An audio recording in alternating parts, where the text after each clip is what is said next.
I'm Haley, 29, standing in our luxurious Miami hotel suite, while my mom Catherine and sister Stephanie argue about dinner reservations.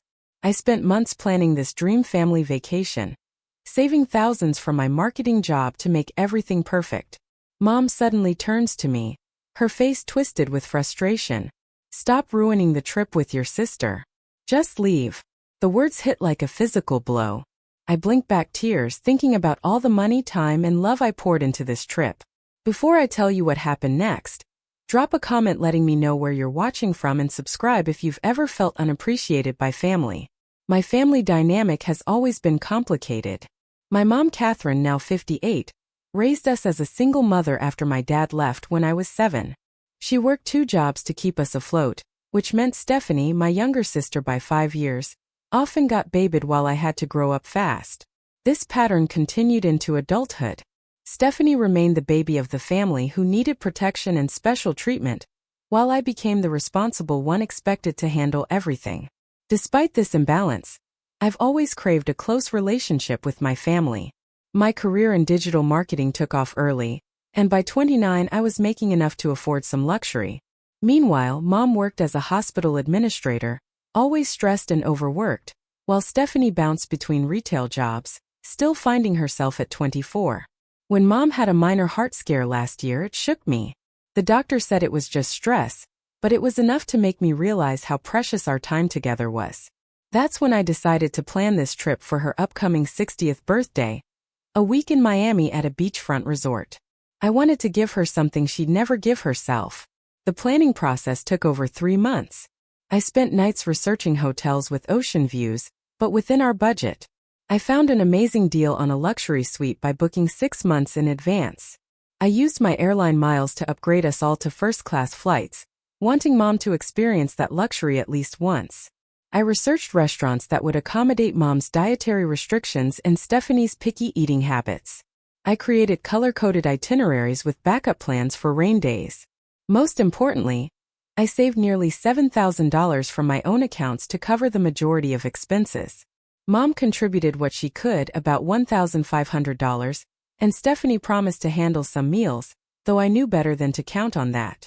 The warning signs appeared almost immediately after I announced the trip.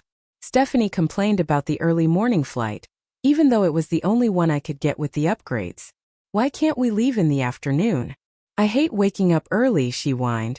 I explained that afternoon flights would cost an additional $300 per person, money we didn't have in the budget. Mom sided with her.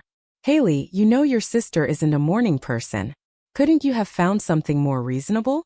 I swallowed my frustration and explained the budget constraints again. This was the first of many moments where I felt my efforts going unappreciated, but I pushed the feeling aside. This trip wasn't about me, I reminded myself. It was about giving Mom a special birthday celebration. As the departure date approached, the complaints continued. Mom questioned my choice of hotel. "Are you sure it's in a good area? Your cousin Janet went to Miami last year and said the beach area can be so noisy." Never mind that I'd read hundreds of reviews and selected a resort known for its peaceful location. Stephanie texted almost daily with suggestions that would completely alter my carefully researched plans. "We should do a party boat instead of the sunset cruise, or I found this club that's supposed to be amazing. Can we skip the dinner reservation that night?" Each time I patiently explained my reasoning, tried to accommodate where possible, and reminded myself this was about making Mom happy. I modified the itinerary multiple times, losing deposits on some bookings just to keep the peace. The night before our departure, I couldn't sleep. I was excited but also anxious. I had put so much of myself into this trip, not just financially but emotionally. I wanted it to be perfect. I wanted Mom to feel special and loved. I wanted us to create memories together that would last. I never imagined that 3 days later, I'd be boarding a plane home alone, fighting back tears and wondering where it all went wrong. Our flight landed in Miami at 11:30 a.m. on a perfect sunny day. The palm trees swayed in the gentle breeze as our taxi pulled up to the hotel entrance. The lobby was a marvel of modern luxury, marble floors, crystal chandeliers, and floor-to-ceiling windows revealing glimpses of turquoise ocean beyond. "This is beautiful," Mom said, genuine surprise in her voice, as the bellhop took our luggage. For that brief moment I felt vindicated. Maybe this would work out. After all, the check-in process went smoothly thanks to my early online registration. When we entered our suite, even Stephanie seemed impressed by the spacious rooms and the balcony overlooking the ocean. "Which bedroom is mine?" she immediately asked. I had planned to give Mom the master bedroom with the inset bathroom and ocean view, while Stephanie and I would take the smaller rooms. "Mom gets the master, of course," I explained. "But I wanted the ocean view," Stephanie pouted. Rather than argue, I gave up my room with the partial ocean view and took the smallest room facing the city. It seemed a small sacrifice for peace.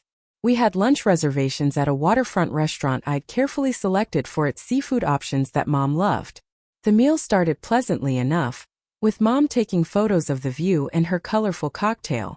But halfway through the appetizers, Stephanie started complaining. "This ceviche is too limey," she said, pushing her plate away. "And why is it so hot out here? Couldn't we have eaten inside?" I had specifically requested outdoor seating for the gorgeous view, as described in all the reviews. "We can ask to move inside," I offered, already signaling the waiter. Mom shook her head. "No, it's fine. Let's not make a scene. We'll just eat quickly and go." The meal I had anticipated as a perfect start to our vacation was rushed and tense. Stephanie barely touched her food, and Mom kept checking her watch. Back at the hotel, I suggested we change and head to the beach for a few hours before dinner. "I'm actually really tired from the flight," Mom said. "I think I'll take a nap." "Me too," Stephanie chimed in. "Plus I need to fix my nails. The polish chipped in my suitcase." I try to hide my disappointment. "That's fine. I made dinner reservations for 730 at that Cuban place I told you about. It gets booked up quickly, so we should leave by 7. They both nodded vaguely before disappearing into their rooms. Left alone, I decided to explore the hotel and beach by myself. The beach was everything I'd hoped for. Pristine white sand and clear blue water. I walked along the shore, trying to recapture my excitement for the trip, telling myself things would improve once everyone had rested. The next morning, I woke early and went down to the pool area to reserve a premium cabana. The hotel staff told me they normally got claimed by 8 a.m., so I was there at 7, ensuring we'd have shade and comfort for our beach day. I ordered a fruit platter and coffee to be delivered at 10, assuming everyone would be up by then. When I returned to the room at 9:30, I found Mom and Stephanie in their pajamas, scrolling through their phones. "Good morning. I've got us a great cabana for today. Breakfast will be delivered there at 10. Mom looked up with a frown. "Oh, I don't know if I want to sit at the beach all day. It's supposed to be very hot today. Plus those cabanas are always right next to screaming kids," Stephanie added. "Actually, I got us one in the adults-only section," I explained. "And it has misters to keep cool. I thought we could relax there until lunch, then maybe do the Art Deco walking tour I mentioned." Mom and Stephanie exchanged a look I couldn't quite interpret. "I was thinking we might go shopping instead," Stephanie said. "I saw there's a mall nearby, but the walking tour." I began thinking of the non-refundable tickets I'd purchased months ago. "Haley, it's a vacation," Mom interrupted. "We don't need to stick to a strict schedule. If Stephanie wants to go shopping, we can do your tour another day." I swallowed my objection, calculating the $75 per person I'd lose on the tour tickets. Sure, shopping could be fun too. We ended up at the cabana 2 hours later than planned. The breakfast I'd ordered had been sitting out, the coffee cold. Neither Mom nor Stephanie seemed to notice or care about the wasted food and money. That evening, we had dinner reservations at an upscale restaurant I'd booked weeks in advance, requiring a credit card hold that would charge $50 per person for cancellations. As we were getting ready, Stephanie announced, "I told my friend Amber about our trip, and she wants to meet us for drinks tonight. She lives here." "You have a friend in Miami?" I asked, surprised. "When did you plan this?" "We've been Instagram friends for years," Stephanie explained casually. "She can recommend better places than the tourist traps in your itinerary." I felt my careful planning being dismissed as tourist traps, but I tried to be accommodating. "We have dinner reservations at 8. Maybe she could join us for drinks after." "The reservation is for 3 people," Mom pointed out. "We can't just add another person at a fancy restaurant." "Then let's cancel and go where Amber suggests," Stephanie said, as if it were the obvious solution. "There's a cancellation fee," I explained. "And it's a really special restaurant." The chef was on Top Chef last season. So you care more about a reservation than meeting my friend? Stephanie's voice took on the wounded tone I knew so well. Later that night, back in our hotel room, I overheard Mom and Stephanie talking in the living area of our suite, while I was in my bedroom. Haley is being so controlling, Stephanie was saying. It's like we're on her business trip with a minute-by-minute agenda. She means well, Mom replied, but her tone was tired rather than defensive. But yes, it would be nice to just relax without checking what's next on the schedule. I pressed my pillow against my face to muffle any sound as tears welled up. They had no idea how much research, money, and love had gone into that minute-by-minute agenda. All I wanted was to give them the perfect experience. And somehow that made me the villain. On the morning of our second full day, I woke determined to be more flexible. If they wanted a relaxed vacation, I could adapt. I put on my brightest smile and suggested we have breakfast at the hotel's buffet. Something simple with no reservations or time constraints. That sounds nice. Mom agreed, seeming relieved at the lack of structure. As we filled our plates with tropical fruits and pastries, Stephanie casually dropped a bombshell.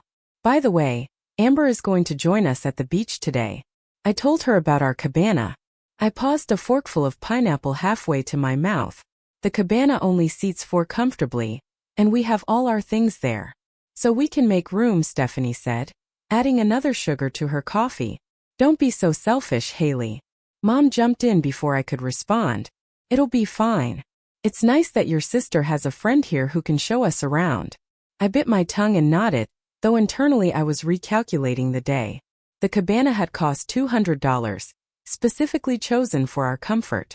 Adding another person would make it cramped, not to mention the beach attendants might object since the occupancy was clearly stated.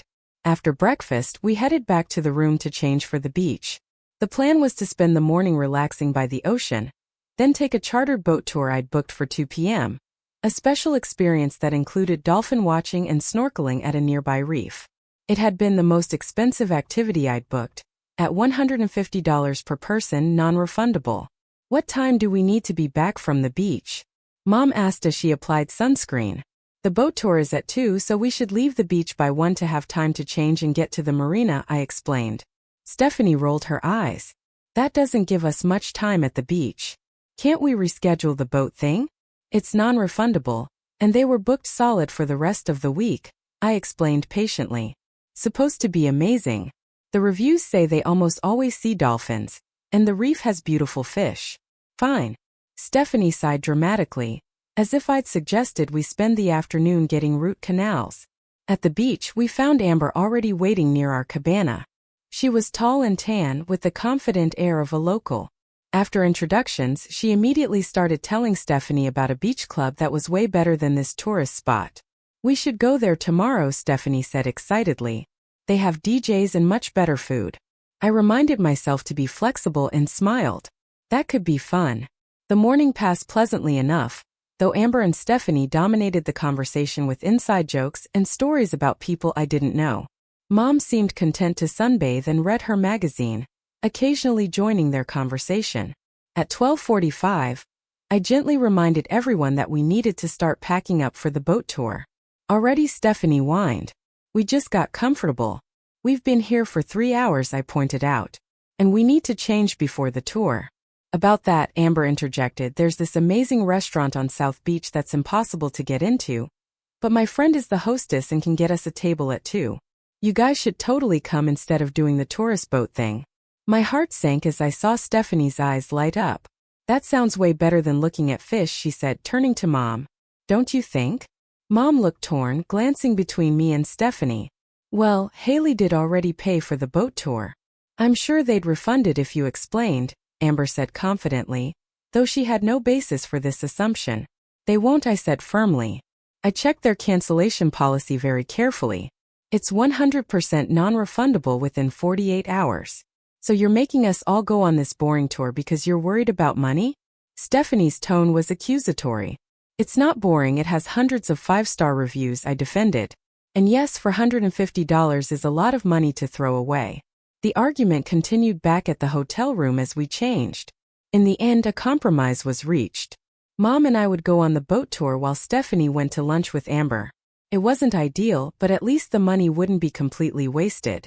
The boat tour turned out to be magical. We saw a pod of dolphins snorkeled among colorful fish, and the guides were knowledgeable and friendly. For a few hours, with Stephanie's negativity absent, Mom actually relaxed and enjoyed herself. We took photos with the dolphins playing in the boat's wake, and Mom's genuine smile warmed my heart. "This was wonderful, Haley," she admitted as we headed back to shore. "I'm glad we didn't cancel." That moment of connection gave me hope that the trip could still be salvaged. But when we returned to the hotel, we found Stephanie sprawled on the couch, scrolling through her phone. "How was lunch?" Mom asked. "Amazing," Stephanie gushed. "Amber knows everyone in Miami. We got free champagne and met this group of models who invited us to a yacht party tomorrow." "Tomorrow is the Everglades airboat tour," I reminded her. "Another non-refundable booking." "Yeah, I'm not doing that," Stephanie said dismissively. "Amber says those tours are total tourist traps. The yacht party will be much more fun." I felt a headache forming behind my eyes. "Stephanie, I understand you want to hang out with your friend, but we came here for a family vacation. For Mom's birthday. And Mom wants me to have fun, right?" Stephanie looked to our mother for backup. Mom sighed. "I don't want to come between you two. Can't we find something we'd all enjoy?" Before I could respond, my phone dinged with a credit card alert. I opened it to find a charge from the hotel spa for $340. I hadn't visited the spa. "Did either of you go to the spa today?" I asked, already suspecting the answer. "Oh yeah," Stephanie said casually. "Amber and I got massages after lunch. I put it on your card since you're handling all the vacation expenses anyway. I figured you wouldn't mind since you're so concerned about us enjoying ourselves." I stared at her momentarily speechless. "You used my credit card without asking me? Don't make a big deal about it." Stephanie rolled her eyes. "You can afford it with your fancy marketing job. Think of it as your contribution to my vacation enjoyment." "My contribution?" I finally lost my cool. "I paid for the flights, the hotel, all the activities. I've been planning this trip for months. What exactly have you contributed besides complaints?" "There you go again, making everything about money." Stephanie shot back. "Not all of us have high-paying jobs, Haley. Some of us are still figuring things out." "Girls, please," Mom intervened. "Let's not fight." "Stephanie, you should have asked before using your sister's card." "Haley, I'm sure your sister will pay you back." We both knew she wouldn't. That night, while Mom and Stephanie got ready for dinner, I stepped onto our balcony alone. The sun was setting over the ocean, painting the sky in brilliant oranges and pinks. It should have been beautiful, but I could barely appreciate it through my tears of frustration. I had saved for this trip for nearly a year. I had spent countless hours researching and planning, and somehow I had become the villain in my own story, the controlling, money-obsessed sister who was ruining everyone's good time.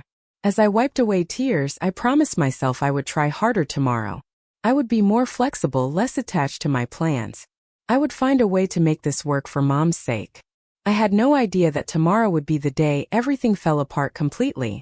I woke before sunrise on our third day, determined to turn things around. Yesterday had ended with tense silence at dinner, despite my attempts at cheerful conversation. Today would be different. I quietly left the suite and went to the hotel's concierge, explaining that I wanted to arrange a special birthday breakfast for my mother. The kind concierge, Luis, helped me arrange for a private breakfast on our balcony, fresh fruit, pastries, gourmet coffee, and champagne for mimosas. I added a small bouquet of Mom's favorite flowers and a birthday card I had brought from home. When I returned to the suite, Mom and Stephanie were still sleeping. I set up the breakfast surprise on the balcony, arranging everything perfectly. When they finally emerged around 9 a.m., I led them outside. "Happy early birthday breakfast, Mom," I said, hoping the gesture would reset the trip's tone. Mom seemed genuinely touched. "This is lovely, Haley. Thank you." For a brief moment, as we sipped mimosas and watched the ocean, it felt like the vacation I had envisioned. Then Stephanie's phone chimed with a text. "Amber says the beach club I told you about has a special event today," she announced. "We should definitely go. She can put us on the VIP list." I had booked a different beach club for today, one known for its tranquil atmosphere and excellent service, specifically because Mom had mentioned wanting a relaxing beach day. I already made arrangements at La Playa Beach Club, I explained. They're holding a cabana for us and I've paid the deposit. But this one, Amber suggested, is where all the celebrities go, Stephanie insisted. It would be so much cooler. I don't care about celebrities, Mom interjected, surprising us both. But I trust Stephanie's friend knows the good places. Can we change the reservation, Haley? I felt that familiar sinking feeling. Another deposit lost. Another carefully made plan discarded. But I had promised myself I would be flexible. I'll call and see, I said, forcing a smile. The original beach club wouldn't refund my $150 deposit, of course. I called Amber's suggested place and learned their VIP cabanas cost $500 for the day, with a minimum spend of another $300 on food and drinks. When I mentioned this, Stephanie waved away my concerns. It's totally worth it. The people watching alone is amazing. I didn't bother pointing out that this would blow our entire day's budget. What was the point?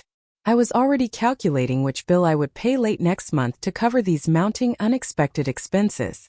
We took a taxi to the new beach club, Stephanie chattering excitedly the whole way about the celebrities we might see.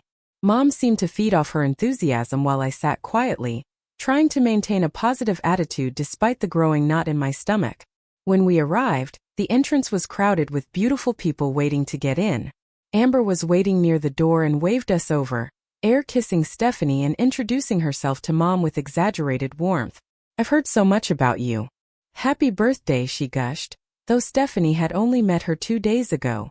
Amber led us past the line to the entrance, where a stern-looking man with a clipboard stood guard. She whispered something to him and he nodded, unhooking the velvet rope to let us through. Stephanie shot me a triumphant look, as if this validated everything. Inside, the club was a sensory overload, pounding music, beautiful people in tiny swimwear, elaborate cabanas, and a pool that seemed more for posing beside than swimming in. It was exactly the scene I had tried to avoid for Mom's sake.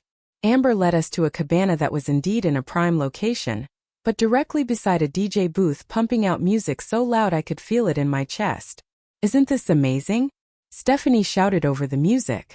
Mom nodded, though I noticed her wince at a particularly loud bass drop.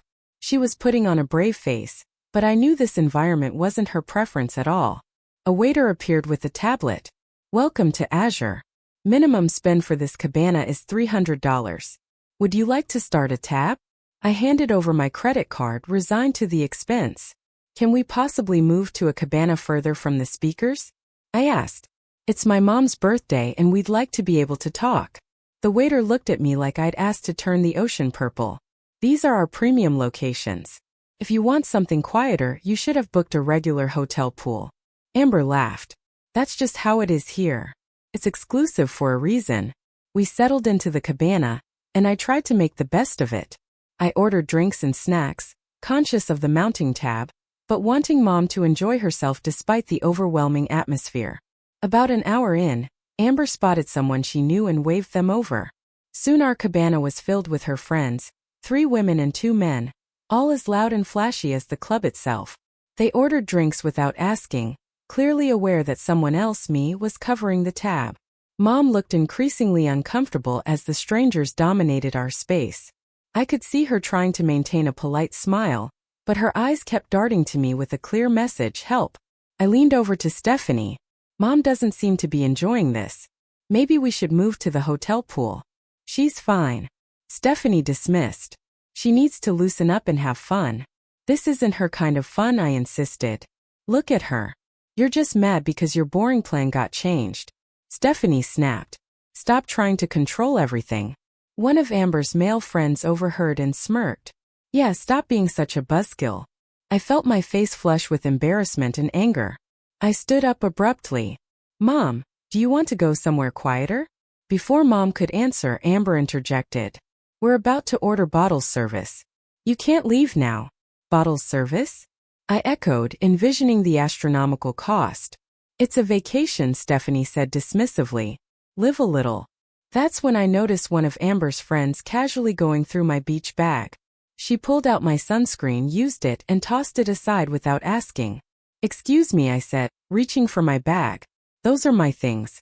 Sharing is caring, the woman laughed, already digging for something else. I pulled my bag away, accidentally knocking over her drink in the process. The glass shattered on the concrete.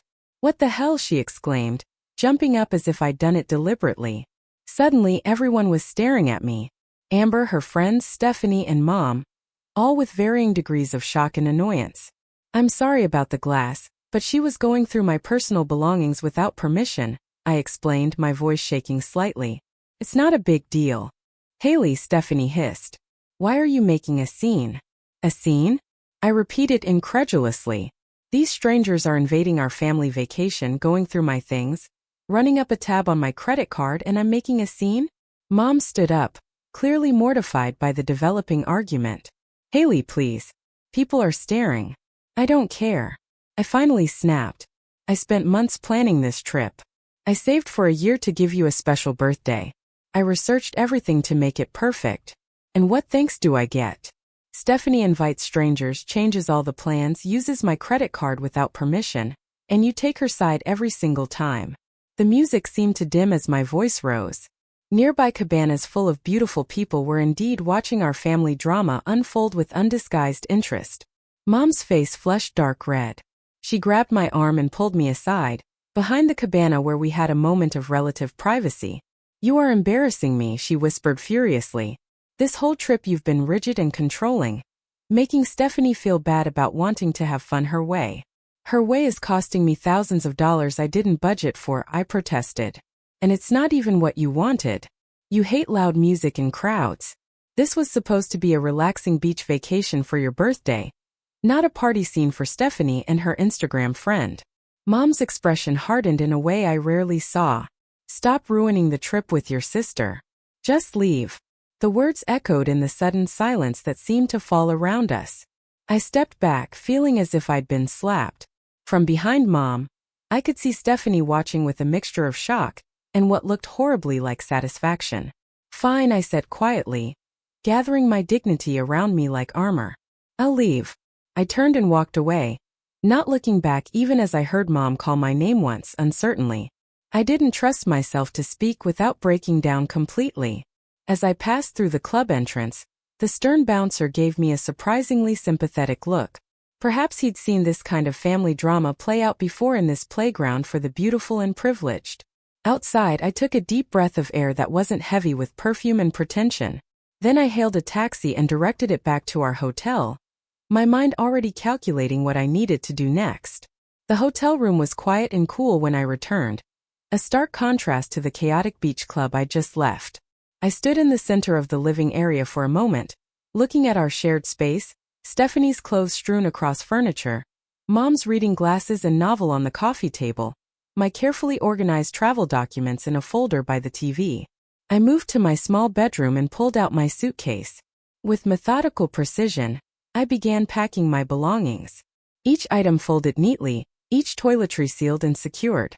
The physical tasks helped keep my emotions at bay, though occasionally I had to pause when a wave of hurt threatened to overwhelm me. I wasn't acting out of pure emotion. A calm, rational part of my brain had made this decision. Mom had asked me to leave and I was respecting her wishes. The fact that it also protected what remained of my self-respect was a necessary bonus. As I packed, I made a mental inventory of all the reservations and arrangements I had made for the remainder of their trip, 3 more days of activities, meals and experiences I had carefully selected. I couldn't just disappear without ensuring they could still access everything I had paid for. At the hotel desk in our room, I found the notepad with the hotel logo. I wrote a detailed note explaining where to find all the reservation confirmations, which were stored in my email, but also printed in the travel folder. I listed the remaining activities by day with confirmation numbers and contact information. I included the names of the hotel staff I had built relationships with who could help them if needed. I read over the note, making sure my handwriting was legible despite my shaking hands. No accusations, no emotional language, just facts and information they would need. I placed it prominently on the coffee table where they would see it upon returning. Next, I went down to the front desk and spoke with the concierge Luis, who had helped me with the birthday breakfast just hours earlier. "Is everything all right, Miss Walker?" he asked, noting my red-rimmed eyes with concern. "There's been a change of plans," I explained, keeping my voice steady. "I need to return home early, but my mother and sister will be staying for the duration. Could you please ensure that all the arrangements I've made for them remain accessible? Luis was the consummate professional, not prying but offering genuine assistance. He updated the room information so that Mom could charge expenses to the room without my presence, confirmed that all my prepaid reservations would be honored, and even arranged for a birthday amenity to be delivered to the room on Mom's actual birthday, 2 days hence. And could you recommend a good flight booking service? I asked. I need to arrange a return flight as soon as possible. Luis directed me to the business center where I was able to book a flight leaving that evening. It cost far more than I had budgeted for. Another financial hit on top of everything else, but I couldn't stay another night. Not after what had happened. Back in the room, I checked my bank app and transferred the remaining spending money I had budgeted for the trip to Mom's account. She wouldn't be left stranded financially, even though my own account was now dangerously low. I took one last look around the luxury suite that was supposed to have been the setting for our perfect family reunion. From the balcony, I could see the ocean stretching to the horizon, beautiful and indifferent to human dramas. I allowed myself exactly 1 minute to stand there, feeling the breeze and acknowledging what I was losing by leaving. Then I closed the balcony door, picked up my suitcase and left. In the lobby, the same bellhop who had greeted us so cheerfully 2 days ago helped me get a taxi to the airport. As we pulled away from the hotel, I finally turned my phone back on and sent a single text to Mom. As requested, I'm leaving. All reservations are still valid. Enjoy the rest of your trip. Then I turned off notifications and stared out the window as Miami's glittering coastline slipped past. The Uber driver, sensing my mood, mercifully did an attempt conversation. At the airport, everything passed in a blur. Security, the overpriced sandwich I couldn't taste, the waiting area full of families and couples embarking on or returning from their own vacations. I wondered how many of them were having the perfect trips I had imagined for us. When I finally boarded the plane and settled into my economy seat, a far cry from the first-class experience I had arranged for our arrival. Exhaustion hit me all at once, physical and emotional. As the plane took off, lifting away from the city where I had left my family and thousands of dollars worth of prepaid experiences, I finally allowed the tears to come. The middle-aged woman in the seat beside me pretended not to notice, offering me a tissue without comment. Small kindnesses from strangers sometimes hurt the most. By the time we reached cruising altitude, I had cried myself into a state of numb emptiness. I declined the flight attendant's offer of a drink and closed my eyes, not expecting sleep, but needing to shut out the world for a while. Somewhere over the darkened landscape of America, it occurred to me that this was the first decision I had made in months that wasn't calculated to please my mother or accommodate my sister. It had been purely for my own well-being. The realization didn't make me feel better exactly, but it felt significant nonetheless. My apartment felt smaller and emptier than I remembered when I unlocked the door just after midnight. Everything was exactly as I had left it 4 days ago, yet it felt like returning to a different life entirely. I dropped my suitcase in the and moved through the dark rooms without turning on lights. In my bedroom, I didn't bother unpacking or even changing clothes. I simply fell onto my bed fully dressed and finally surrendered to the emotional and physical exhaustion. When I woke the next morning, disoriented and still wearing yesterday's clothes, the reality of what had happened hit me anew. I was supposed to be in with my family for 3 more days. Instead, I was alone in my apartment, having walked away from thousands of dollars in non-refundable reservations and, more painfully, from the dream of what that trip was supposed to have been. I checked my phone. It was just after 10 a.m., and I had 17 missed calls, 12 from Mom, 5 from Stephanie, and numerous text messages. I wasn't ready to read or listen to any of them. I silenced my phone again and set it aside. The quiet of my apartment, usually a comfort after busy workdays, now felt oppressive. I turned on music, took a shower, and tried to establish some normalcy by making coffee and toast, though I had little appetite. As the day progressed, I found myself moving between moments of clarity and confidence in my decision and waves of doubt and guilt. Had I overreacted? Should I have stayed and tried harder to make things work? Was I being petty about money when family was what really mattered? Then I would remember how it felt to hear my mother tell me to leave, to see the look on Stephanie's face, and my resolve would strengthen again. I deserved better than to be treated as an ATM and personal travel agent whose feelings and preferences didn't matter. Around 4 p.m., about 24 hours after I had walked away from the beach club, my phone began ringing again. This time it was Jessica, my best friend. I hesitated, then answered.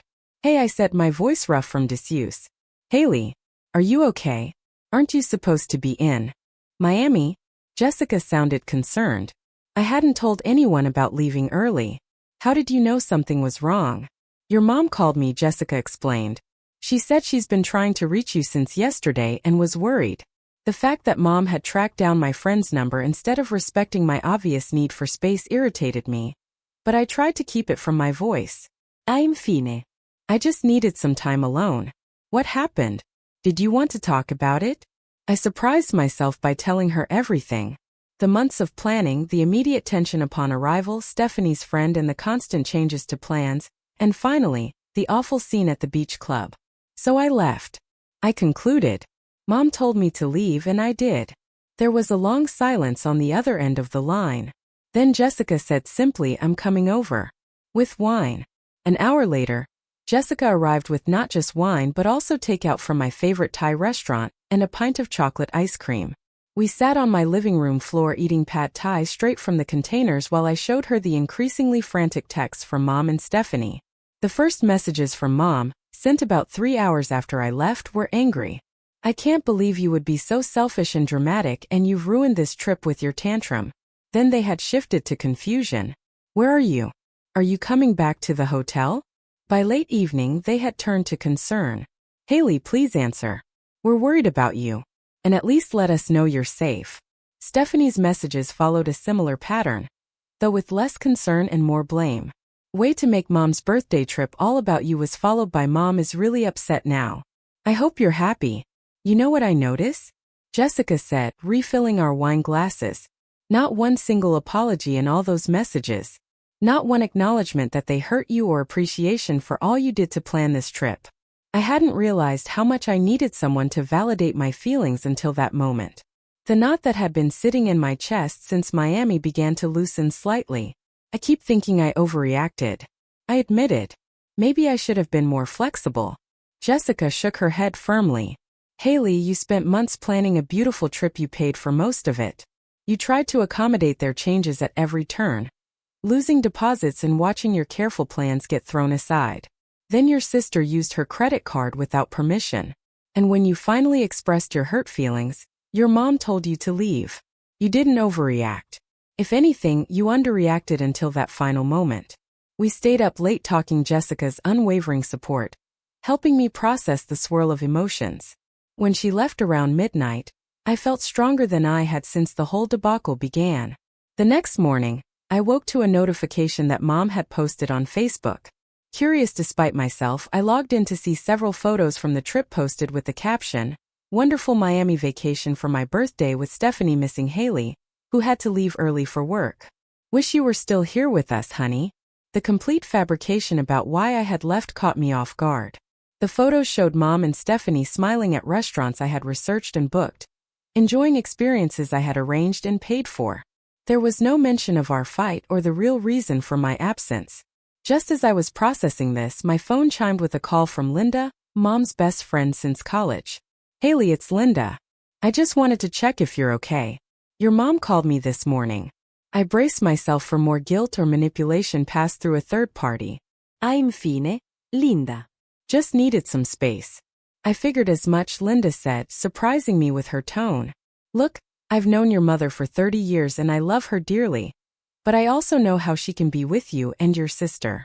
Catherine called me in a panic saying you'd stormed off from the vacation after some disagreement, but I had a feeling there was more to the story." Linda's unexpected understanding prompted me to give her the abbreviated version of events. She listened without interruption, then sighed heavily. "That sounds about right," she said. "Your mom called me last night practically in tears because she and Stephanie couldn't figure out how to use the dinner reservations you'd made. Apparently the restaurant couldn't find the booking at first because it was under your name. Then this morning she called again because they couldn't find the confirmation for some boat tour." I felt a flicker of vindication. I left detailed instructions and all the confirmation numbers. I'm sure you did, Linda assured me, but you know your mom and technology, and Stephanie has never been one to handle details. They're completely lost without you. Which is probably why your mom is trying so hard to reach you. The image of my mother and sister floundering through the carefully arranged experiences made me feel both satisfied and sad. Part of me wanted them to struggle, to realize how much work I had put into the trip. Another part felt guilty for abandoning them even though I'd been told to leave. They'll figure it out, I said, more to convince myself than Linda. Maybe, Linda said doubtfully, but that's not really why I called. I wanted to make sure you're taking care of yourself. Your mom and Stephanie can be a lot to handle, and you've always been the one who accommodates everyone else. Her understanding brought fresh tears to my eyes. I'm trying to. Good. And Haley? Whatever happens when they get back, remember that you deserve respect and appreciation, especially from family. After Linda's call, I decided to check social media again. Stephanie had posted several stories on Instagram, poolside selfies, drinks with Amber, a video of mom awkwardly dancing at what looked like a restaurant. They appeared to be enjoying themselves without me, which hurt despite being exactly what I expected. But then I noticed something in the background of one of Stephanie's photos. Mom was sitting at a beach bar, staring off into the distance with an expression of such profound sadness that it stopped me cold. It wasn't the face of someone having a wonderful time.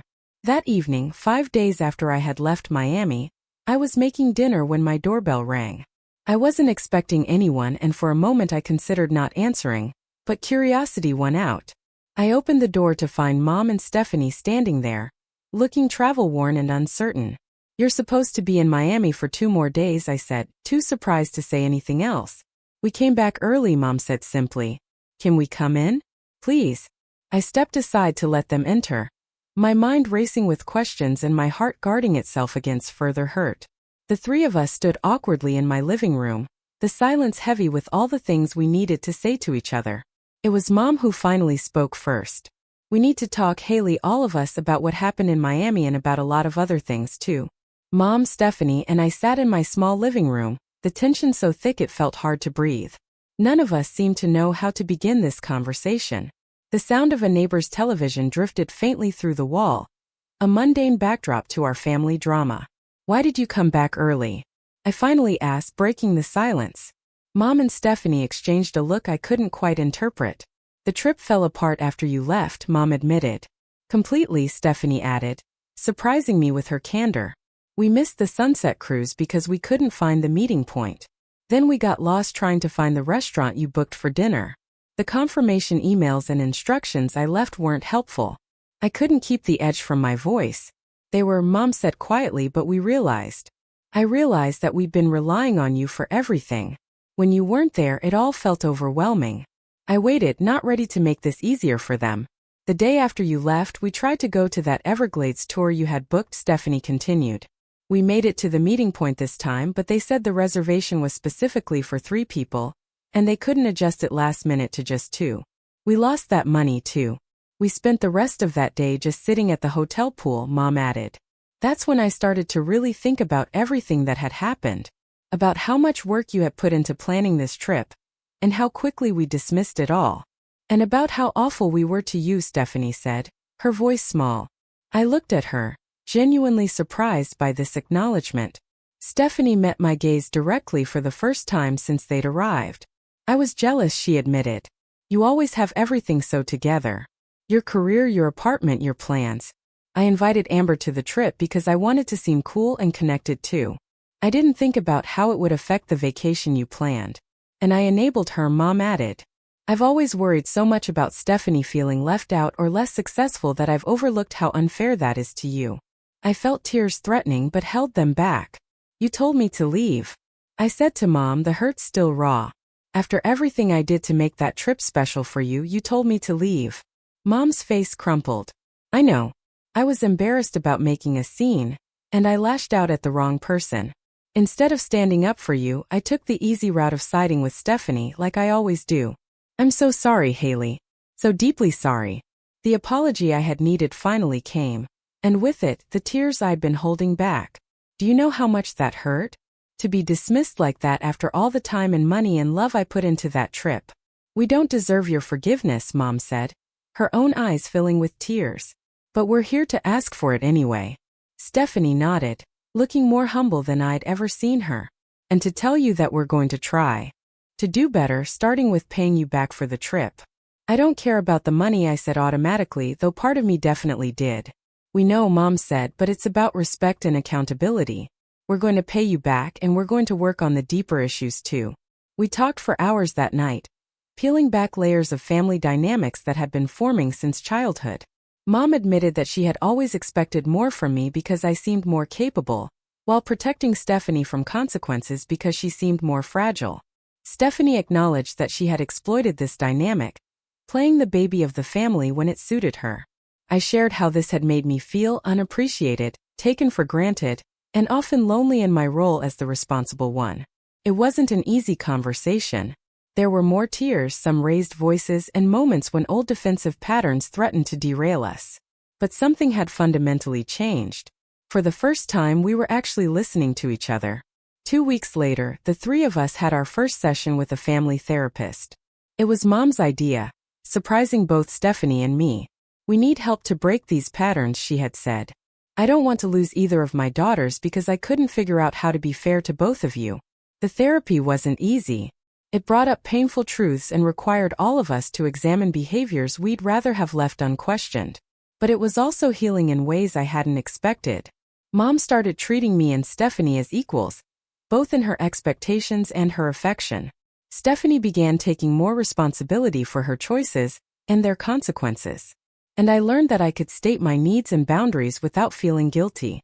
6 months after the Miami disaster, Mom suggested we try another family trip, something small and simple this time. We decided on a weekend at a lakeside cabin just a few hours' drive away. The planning was collaborative, with clear agreements about costs and responsibilities. Stephanie actually handled the food planning and shopping, taking the task seriously in a way she never had before. That weekend wasn't perfect. Old habits occasionally surfaced, but now we had tools to recognize and address them. We had one minor argument about activity plans, but instead of it escalating into a major conflict, we were able to talk through it respectfully. On our last evening, sitting on the cabin's porch watching the sunset over the lake, Mom raised her glass and a toast. "To Haley," she said, her voice warm with genuine appreciation, "who taught us that sometimes walking away is the bravest thing you can do. Thank you for giving us another chance to be the family you deserve." Stephanie joined the toast, adding, "and to not taking each other for granted anymore." As we clinked glasses, I felt something settle within me, a sense of being truly seen and valued by my family, perhaps for the first time. The Miami trip had been a painful breaking point, but it had led to necessary growth for all of us. I've learned that sometimes the hardest boundaries to set are with the people we love most. That real love includes respect and reciprocity, not just affection and shared history. And that walking away, when done not as manipulation, but as self-preservation, can sometimes be the catalyst for positive change.